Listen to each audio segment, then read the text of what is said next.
We do not build the world with our friends. We build it with our opponents, or we don't build it.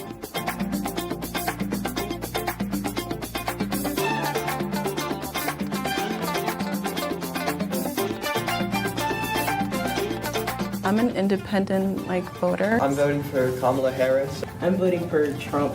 I don't think conservative policies are very good at achieving what I believe is good for society. This is a message for all of those who feel our country is too divided. We know collaboration between opponents is foundational for a healthy democracy. That means people who disagree fiercely must still build the world together. Do we agree? Donald Trump is kind of a vacuous narcissist. I kind of see Kamala as more of just the face of a democratic machine promoting policies that I think is going to destroy this country.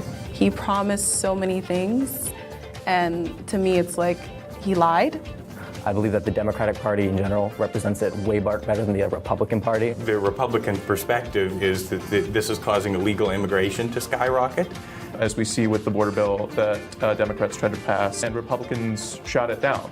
World in Conversation is leaving behind the old paradigms of debate and win-or-lose conversations, leading the way for opponents to join forces and break new ground. Our trained facilitators step directly into the most pressing social issues of today, confident that every viewpoint holds a piece of the solution.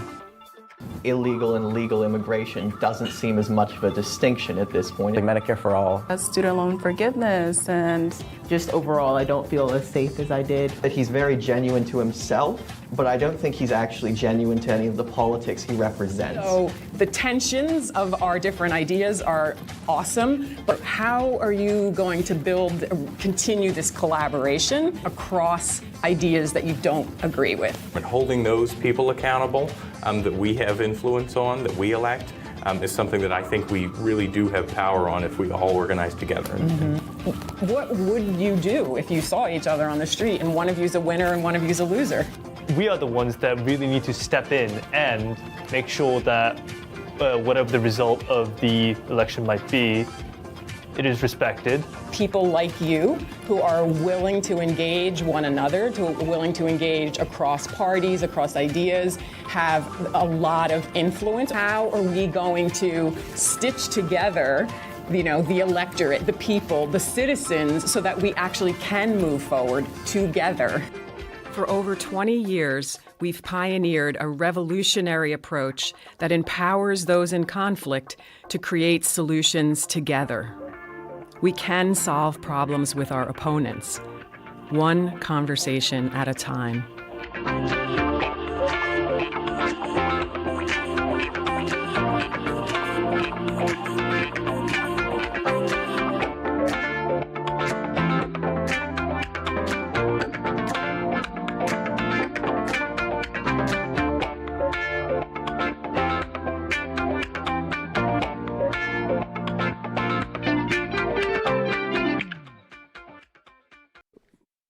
Knowledge. I'm not going to call it wisdom, but I'll call it knowledge. There's nothing you can do in the next 30 minutes of class that's going to improve your score on the exam, on the quiz. Yeah. So just put your laptops away, man. There's nothing you can do. Honest to God. There's no way you're going to be able to remember anything. It just doesn't matter. Show. Yo. Laptops. Yo, gentlemen.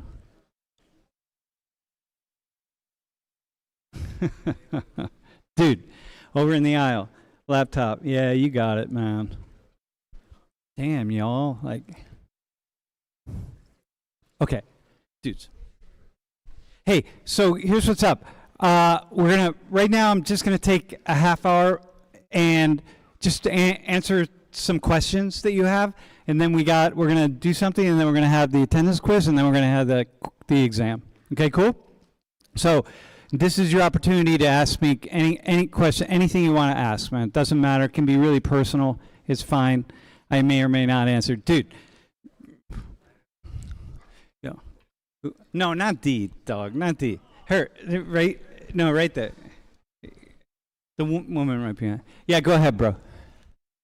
So we've obviously learned a lot from this class. What have you learned over the years, and do you feel like you learn stuff every year from the different students that attend your class? I definitely learn. Well, hang on. I won't keep the microphone for a second. Lots of things that I learn are the things that I'm reading to prepare for a particular class, and also just different things that people say every semester. I learn things. You maybe say things that I haven't thought of. People will sit up here and say things, and then it shifts my thinking a little bit. So that, you won't see that necessarily, but my thinking has shifted tremendously over the years. The conservative side of me has become more liberal, and the liberal side of me has become more conservative. And overall, I'm more confused. And people say really cool things. Dude, just really fast. What's something you've learned this semester about yourself?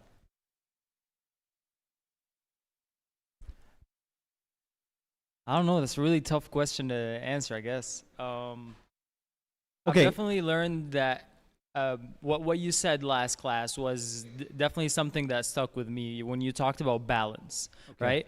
Every side is gonna try to pull you to their perspective, right? But there's truth in both, and there is also not so truth in both as well. Okay, cool. All right, I like that. Yes. Yo, and the next person who wants to ask a question, raise your hand so we can get you the mic. Yes. So I just wanted to ask you, well, can I ask about recent events that have happened, or does it have to be about the class? No, it can be recent Okay. events. So the recent shooting of the healthcare CEO, do you think that that's a symptom of a awakening of the American people, or it's a one and done thing and probably won't happen again in the future? I think it's mostly one and done in the sense that he was, it's clear that he's not stable, that person. And by the way, we see other shootings like that. They're just not so prominent. And wait, can you give her the mic again real fast? I think it's mostly one and done. But here's what I want to say.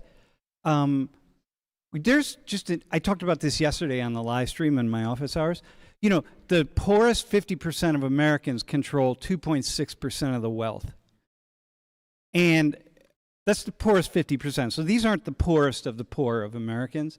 So it really is only a matter of time before people they take the pitchforks and they start attacking the castles. It doesn't, maybe not, I could be wrong, but I don't know. Here's the point at which, you can only go so far. You can only push people so far. But in that particular case, he seems to not be very stable. Hey, how about you? What's something that you took away from the class? You have the microphone still? No. Yeah. Yeah, what's something you took away? From the shooting? No, from the class. Oh, from the class. Oh, okay. Semester. Oh, yeah. I guess I've just learned that I've learned to kind of reach into my curious side more. I've learned to explore new things more, not to be afraid to voice my opinion, because there's probably people that are going to agree with me, or if they do disagree, that's not a problem. I've learned to just accept that we all have different opinions, and it's okay to talk about it. It shouldn't be a controversial thing to disagree with each other. High five to you on that. Yeah, thanks. That's cool. Yep. Yeah, bro. So I wanted to know, since there's a lot of changes between politics and just students in general, what differences you've seen between our class and previous classes you've had? And if you've seen any big changes in the way that we as students act, or how comfortable we are answering certain questions. Well, the irony is that you all are less prone to argumentation. And I'm not sure why that is. But people have the idea, people who are not inside of universities have the idea that y'all are just sitting around arguing with each other all the time because they watched a protest. You got 40,000 Penn State students, and 100 of them are out protesting something. And they think, oh my God, everybody's protesting. It's like, no, you're not. You're actually you're a little bit averse to arguing, and you're more open to actually listening to each other's thoughts. And I think that's one thing that I see. This class if I go back 25, I've had times in this classroom when we almost had fisticuffs, man. I remember one time there was this NFL player. He was an offensive lineman, played for the Kansas City Chiefs for like 10 years. He came back to finish his Penn State degree, and he would sit over here on the side.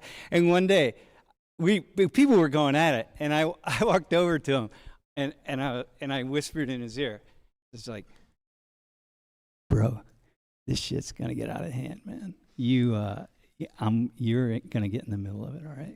If something comes down, I want to see you in the middle of it. Okay, got it? He's like, he was a big dude. He's like, yeah, I got that. I'm like, all right, I got it. So we had that, you know. That goes back 25 years. So yeah, so I think that's a really cool thing. I think you're much more aware of other people, and you're much more open. Bro, what's something you got this semester? I feel like I kind of took this class to maybe see a little bit of drama because I've heard a lot about it before I had signed up for it. And I heard that there might be a couple arguments or a couple issues, and sitting down, like, it was just all very good, like, well put together discussions. I feel like everyone got along very well. We all learned a lot about each other and about some of our fellow students, things we might not have pointed out on our own.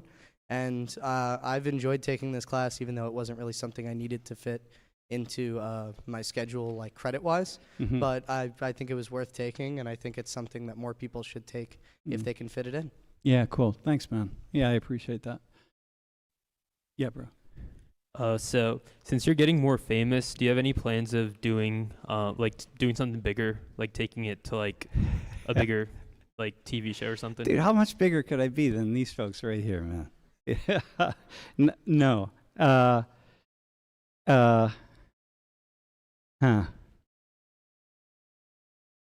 First off, let me be clear about that. Famous.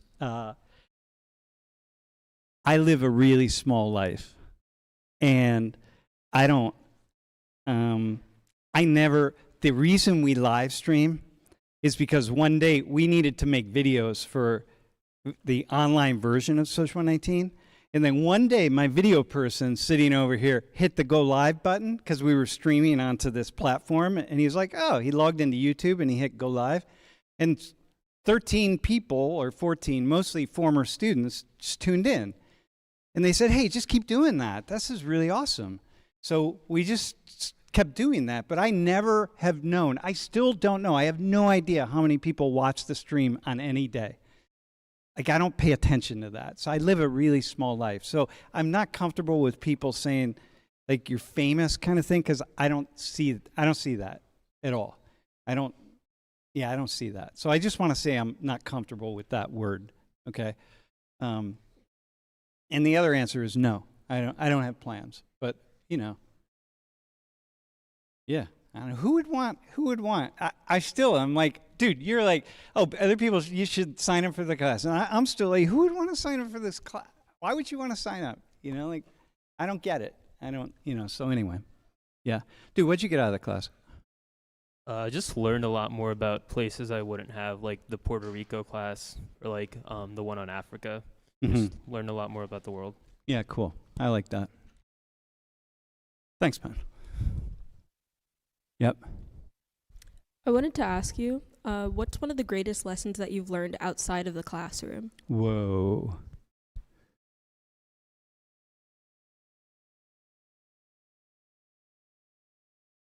To not be afraid of people, to not be afraid of strangers. That's human beings are good. 99.9% of the time, human beings are good.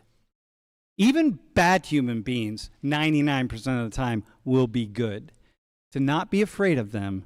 And when you're not afraid, you can have some really, really cool experiences with people, man. I could tell stories that would I wish I could just go on and tell stories, man. I got stories. I would say that's my biggest lesson I've learned in life, to not be afraid of people. Yeah. Of course, in a half hour, I'd have another lesson. But that's the one in this moment. How about you? How about for the, what have you gotten? What are you taking away? I was actually thinking the same thing. Like, you're only a conversation or two away from like a stranger becoming your new best friend. Yeah, yeah. Yeah, it's pretty cool. It's really cool. Man, I have been in the craziest of situations, and the people would never put themselves, man, in war zones, all sorts of things. And like, man, I have just met the most loving, awesome, interesting people. Yeah, bro. Speaking of that, I just want to ask you, looking back on your many years of doing this, what's like the hardest topic or maybe the hardest class you've had to like teach or talk about or do?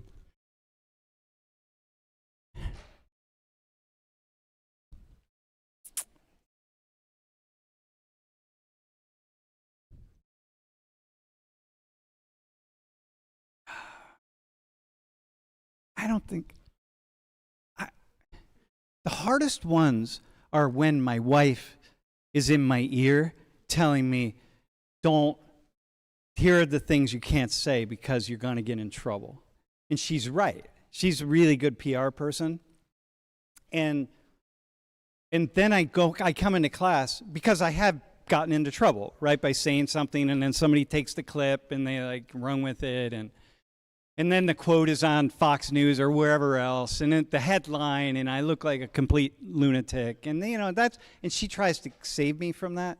So those are the difficult classes when I pick a tough topic and I walk in with a certain awareness of things I really don't want to say, and then it makes it hard, you know. But I did a class last October, I think it was 13th, right after when the attack on Israel from Hamas. I came in and did a class, and I talked about Israelis and Palestinians in Gaza. I spent just that. I just was raw on it. And Lori said, do not take on this issue. Like, don't, it's too soon. Like, don't do it. And I just came in, I said, I can't, I have to. And I did it. And that was very well received on people on multiple sides. But I just ignored her. Like, you know, I had to ignore her. But if I listened, those are the hardest things. And you want to have a really smart person telling you, guiding you when you get into these really difficult areas. Yeah. How about you?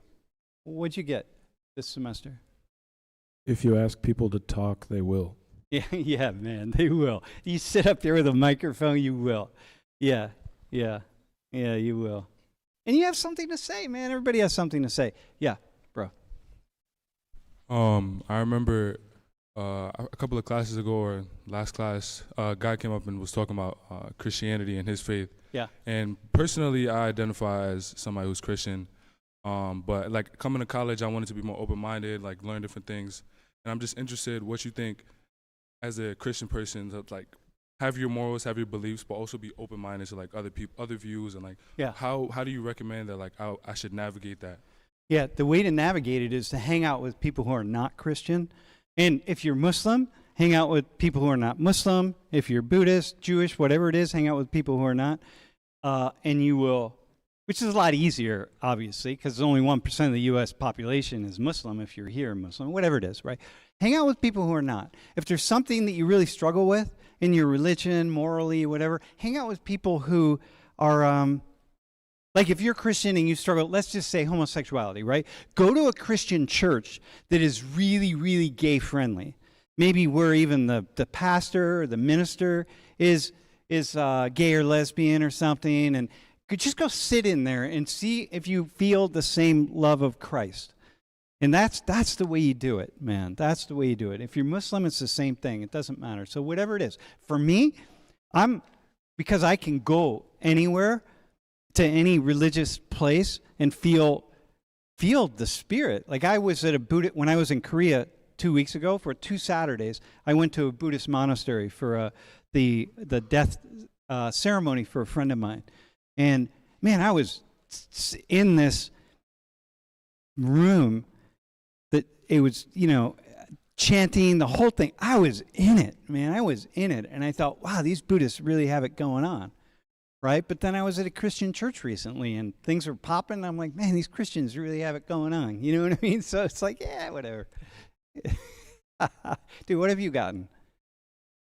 I would say that people are a lot deeper than what they look like on the surface. Like, I feel like sometimes you could look at a person and you would like make certain assumptions, or you have certain things in your mind, but like their story will blow you away. Yeah, that's cool. I like that. That's really, really cool. Yep. Yep. Can you get Mac back there? You got another one? Yes. Bro. What's up, Sam? I was just thinking about how there's probably people from all different majors and probably like hundreds of future career paths in this room.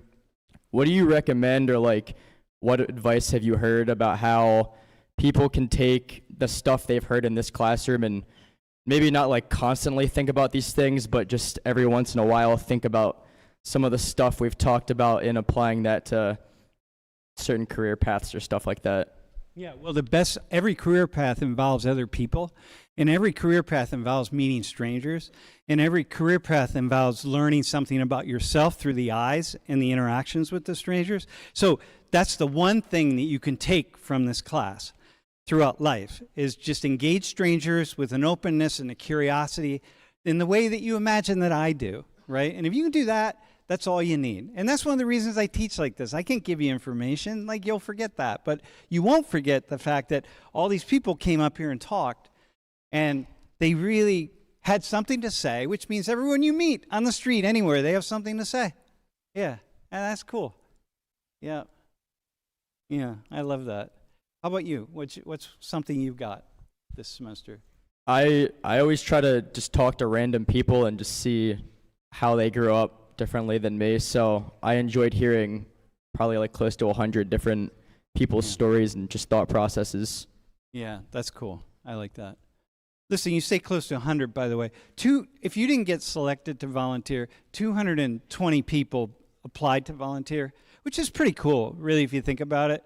Because, you know, a lot of people have the idea that people won't volunteer in here, and people won't volunteer, and so like, or I don't know, but no, they do. You really want to. People want to, you know. So, yeah. Next, yeah, bro.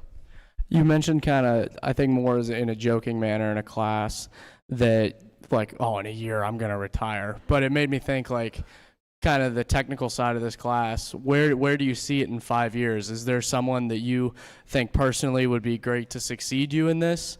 Or, you know, when you retire, obviously World in Conversation isn't going to go away, but do you think when you retire this class will go, or will it be passed on to someone? Well, it may not continue in the way that it does, because a lot of people aren't convinced that this is the way to do a class like this, right?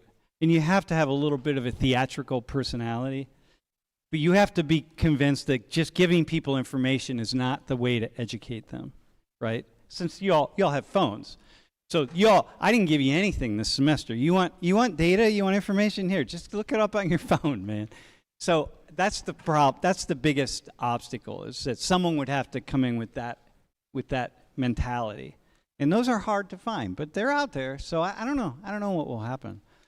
I don't know when I will finish. Yeah. I'm 64, man. You know what I mean? I feel like my spirit, I feel like I'm about 24. But yeah. But there are a lot of golf courses to play, you know what I mean? And so like, I don't know. How about you? What have you gotten?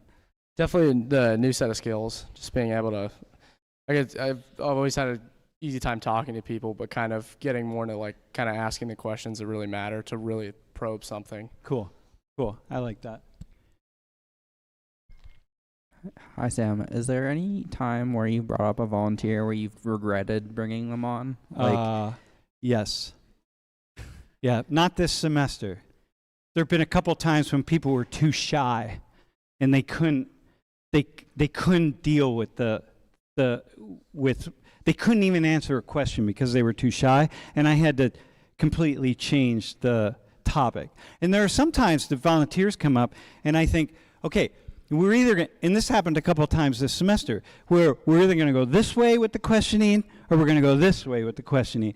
And then in the very opening statements of what they're saying, I'm changing I'm like, oh, no. We're actually going to go this way. Because I could see right away they weren't prepared to go in either of the directions that I had chosen.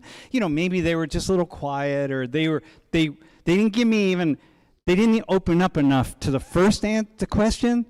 And if you don't open up to that question, which is not bad, you know what I mean? You're not going to open up to the next one. So I just had to back up and then go a different direction. So, yeah, so I have that. But that's not a regret. But, I've had, I'll just let it go at that. I was going to say something, but sometimes, no, that's good. Yeah, that's it. That's the only one is like people really being shy. Yeah. Yes. Hello? Okay. I just have a curiosity. I've noticed like every class you're holding beads, and I was just wondering like the significance or why. Well, because I mostly have Christian, Buddhist, and Muslim prayer beads, right? They just keep me grounded. Yeah, they keep me centered on God, right?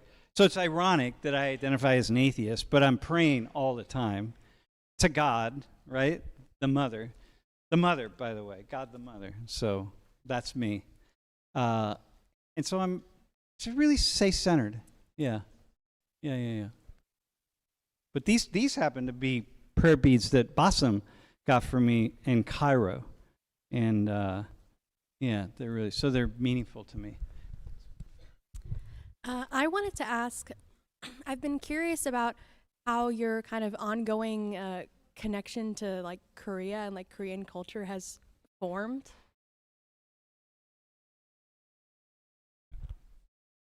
So one day in class in like 2017, when BTS was they broke a Taylor Swift download record in 24 hours. And I heard it on the BBC that morning, and I said, God, this is it. I listen to K-pop. I'm very much an ethnomusicologist, right? I listen to music from all over the world, different backgrounds, all day long. I'm listening because I have tinnitus, right?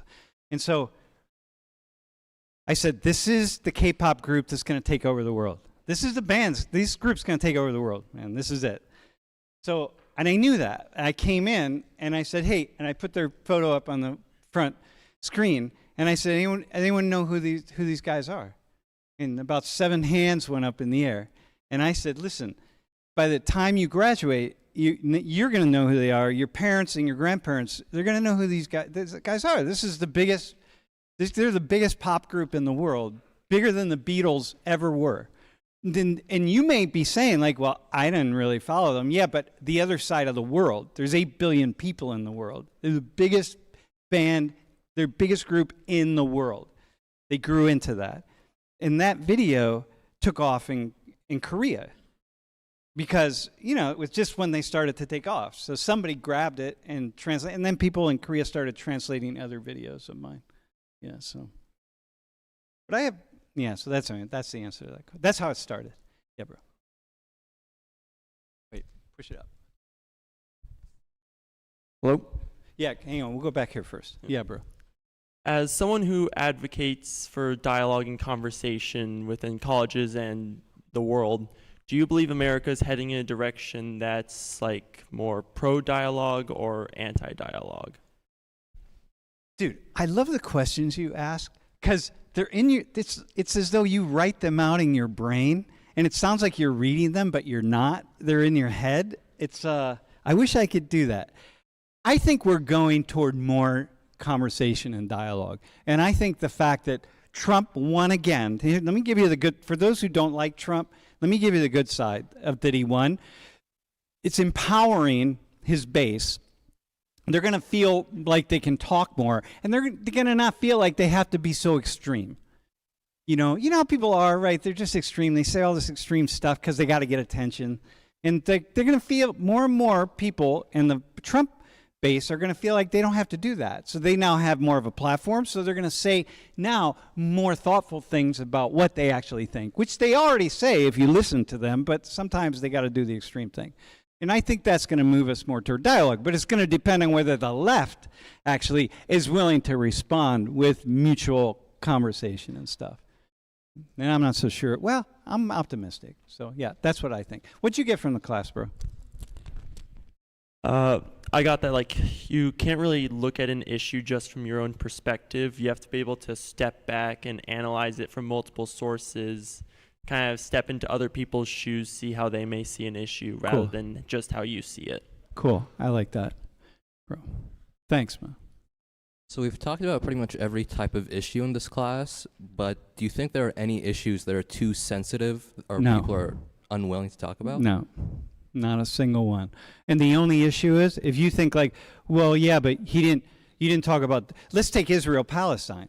Last year, I did 4 classes in Israel-Palestine. Dude, no one was talking in a class like this. Are you kidding me? That issue? We did 4 classes where students were talking. It was awesome. It was really good. We just didn't do it this semester. I don't know why. We're just doing other things. So every semester, every year is different. We just keep bouncing around in new ideas. So if anyone has a cool idea for a class, let me know, because I'll do it next semester, maybe. Yeah. So no, I don't think there are any issues that are too sensitive. Yeah. What'd you get? I think sort of what you said earlier about most people are decent. I think Yeah. on the news it's mostly like this vocal minority of hate, but like most people are just decent people who want to have a conversation. Yep. And listen, y'all. But oh, so I kept 2 books. At last class, I mentioned that I kept 2 books from my office to not get rid of. One was Peace Pilgrim, and the other one was. So the question is, what was the other one? It was 100 Years of Solitude by Gabriel Garcia Marquez. Yeah, I just couldn't throw that away. I gave it to G. So yeah. Yeah, bro. Wait, are we good? Go ahead.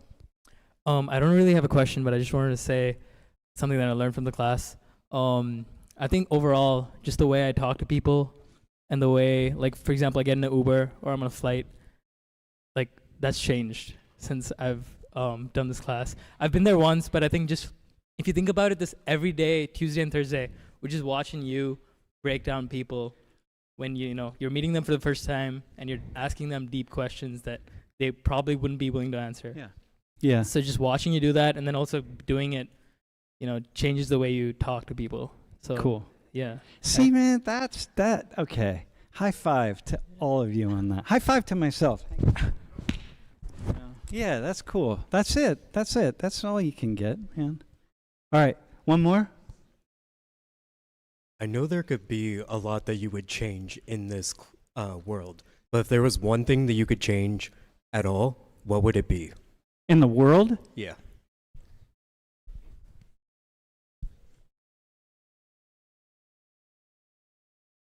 I wish that I wish I could take every human being who I teach, everyone who ever becomes a student of mine, I wish I could take them on one of my trips that I go on. Because you'd just be forever radically altered, man. To see the people I see and meet people who I can introduce to, like, just meeting, this is cool. Just that. See how to navigate a different world, a foreign world and stuff. So you definitely recommend us all to like travel and explore the world. Yeah, right? but you got to travel you have to travel in a really, really open way. Yeah. So like going to student hostels and doing stuff like that, where you're just meeting people on the ground, man, on the low budge trip kind of stuff. Like, yeah, don't be afraid. Don't read the headlines where it's like college student abducted in Brazil and like chopped up with a chainsaw and fed to ants, like, oh my God, oh, Brazil, shit. You don't do that. It's like the world's a very safe place. I've even been in war zones. The world's pretty safe, even in war zones.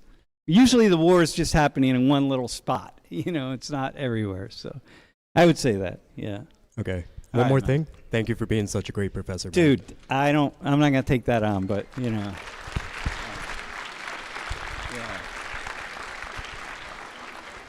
I feel that I'm really not comfortable with that. But whatever, you're on. Hey, so here's what we're gonna do. Before we take the attendance quiz, can we? I want to ask a favor of you all, and bro, you guys can come sit down in the front here too with me. Yeah. So we wait, hang on. You got to just put your laptops down just for 1 second while we do something. You got to do a favor for me, for all of us actually. So there's somebody who, hang on, listen up. So you guys can sit right in the front. There's somebody who was very generous to Social 119 this year and to World in Conversation, and does not want to be, it wants to be anonymous, but came through with a huge, significant donation that allowed us to keep the live stream going, keep everything going, and allow me to keep going. Because if I don't have this stuff going, I'm not going to teach the class. Like I'm not interested. I'm not going to do this if we're not doing the whole thing. So what I would like to do, if you could, we want to take a photo. And by the way, this guy right here, introduce yourself to them. Yo, what's up, everybody? My name is Alshon Monazir. I'm a sophomore, and yeah. Dude, he's a killer photographer. He's just a photographer, man. If you volunteered, you get a, your photo is up. Yeah, we put photos up of everybody, man. Dude, he's the best. So, I want to take a photo, okay, and we're going to use it. We're going to send it to him. And if you could just maybe, I'm thinking maybe, if you could just, he's going to do a widescreen photo, so everyone's going to be in it. Can you just maybe, we do the heart? Is that cool? Would that be cool? So, just to really, are we good? All right, bro.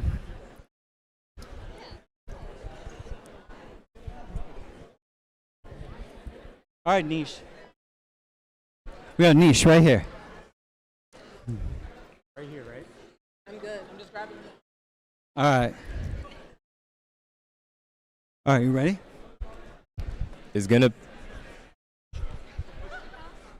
Hello? It's gonna be a panoramic, so make sure you stay still for like at least 5 seconds, okay? Okay, so listen, it's a panoramic. Stay still for 5 seconds. We ready? Niche, you got to be in it right here, dog. EG, you be in it right here. We have an empty seat. Can I move over one? No, we're good. All right, we ready? Yo, hang on. Whoa, hang on. We're going to do the heart. Ready? All right, hang on. Here's the heart.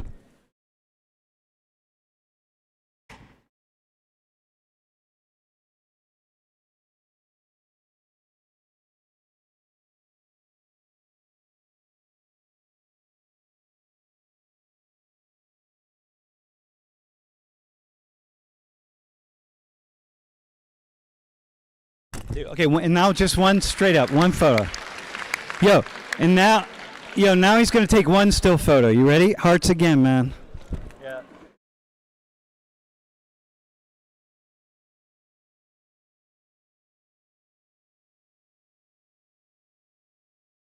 Got it. Thanks, man. Appreciate it. All right, here's the, we're doing an attendance quiz. So, you ready?